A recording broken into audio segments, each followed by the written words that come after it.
തിരുവനന്തപുരം എന്ന് കേൾക്കുമ്പോൾ എല്ലാവരുടെയും ഉള്ളിൽ വരുന്ന ഒരു ക്ഷേത്രമാണ് ശ്രീ പത്മനാഭ സ്വാമി ക്ഷേത്രം. ഈ ക്ഷേത്രത്തെപ്പറ്റി കേൾക്കാത്തവരും അറിയാത്തവരുമായി ആരും ഉണ്ടാവില്ല. ഇന്നത്തെ എൻ്റെ യാത്ര പത്മനാഭ സ്വാമി ക്ഷേത്രത്തിലേക്കല്ല, ഈ ക്ഷേത്രവുമായി ഒരുപാട് സാമ്യമുള്ള തമിഴ്നാട്ടിലുള്ള തിരുവട്ടാർ എന്ന സ്ഥലത്തെ ആദികേശവ പെരുമാൾ ക്ഷേത്രത്തിലേക്കാണ്. തിരുവനന്തപുരം നാഗർകോവിൽ വഴിയരികിൽ തൊടുവെട്ടിയിൽ നിന്നും ഏകദേശം 10 കിലോമീറ്റർ ദൂരെ സ്ഥിതി ചെയ്യുന്ന ഒരു പ്രദേശമായ തിരുവട്ടാർ എന്ന സ്ഥലത്താണ് ആദികേശവ പെരുമാളിൻ്റെ അമ്പലം.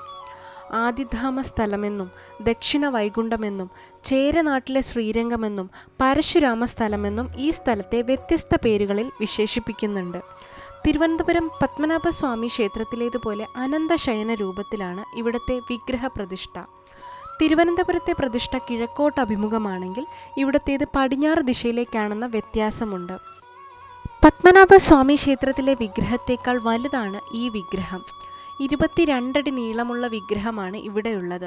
പത്മനാഭസ്വാമി ക്ഷേത്രത്തിൽ 18 അടി നീളമാണുള്ളത്. പത്മനാഭസ്വാമി ക്ഷേത്രത്തേക്കാൾ പഴക്കമുള്ള ക്ഷേത്രമാണിതെന്ന് പറയപ്പെടുന്നു. രണ്ടിടത്തെയും പൂജാരീതികൾക്കും ആചാരാനുഷ്ഠാനങ്ങൾക്കും വരെ സാമ്യമുണ്ട്.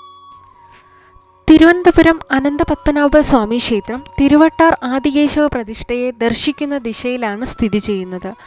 കേരള രാജാക്കന്മാർ ക്ഷേത്രത്തിന് സമർപ്പിച്ച വജ്രങ്ങളും മറ്റ് വിലയേറിയ രത്നങ്ങളും ഉൾച്ചേർത്ത സ്വർണ്ണ കവചങ്ങളാണ് പ്രധാന പ്രതിഷ്ഠ യഥാർത്ഥത്തിൽ പൊതിഞ്ഞിരുന്നത്. ആദികേശവ പെരുമാൾ ക്ഷേത്രത്തിന് എതിർവശത്തും നദിക്കരയിലും ലക്ഷ്മി നരസിംഹസ്വാമിയുടെ ഒരു ചെറിയ ശ്രീകോവിലുമുണ്ട്. തടിത്തൂണുകളും വാതിലുകളും മേൽക്കൂരകളുമുള്ള ദ്രാവിഡ ശൈലിയിലുള്ള വാസ്തുവിദ്യയാണ് ക്ഷേത്ര വാസ്തുവിദ്യ. 30 അടി ഉയരമുള്ള ഒരു കോട്ട മതിലാണ് ക്ഷേത്രത്തിന് ചുറ്റും. 224 കൽത്തൂണുകളിലാണ് പുറം ഇടനാഴി നിലകൊള്ളുന്നത്. തൊട്ടടുത്തുള്ള മണ്ഡപങ്ങളിൽ രാമായണത്തിലെ സംഭവങ്ങൾ ചിത്രീകരിക്കുന്ന ശില്പങ്ങളും കലാസൃഷ്ടികളും ഉൾപ്പെടുന്നു. ശിവൻ, പാർവതി, ശ്രീകൃഷ്ണൻ തുടങ്ങിയ ഹിന്ദു പുരാണങ്ങളിൽ നിന്നുള്ള ദേവന്മാരെയും ദേവതകളെയും ഇത് ചിത്രീകരിക്കുന്നു. ഭഗവാൻ തൻ്റെ പാമ്പ് കട്ടിലിൽ കിടക്കുന്നു. 3 വാതിലിലൂടെയാണ് അദ്ദേഹത്തെ ദർശിക്കേണ്ടത്. സന്നിധിക്കുള്ളിൽ ആദികേശവ പെരുമാളിന് സമീപം പരമശിവനെ കാണാമായിരുന്നു. ദീപലക്ഷ്മിമാർ നിരവധിയാണ്, പക്ഷേ ഒന്നിനും മറ്റൊന്നിനോട് സാമ്യമില്ല. 3 അടി കനമുള്ള ഒറ്റ കല്ലിൽ തീർത്ത ഒറ്റക്കൽ മണ്ഡപം ഒരു അത്ഭുതമാണ്.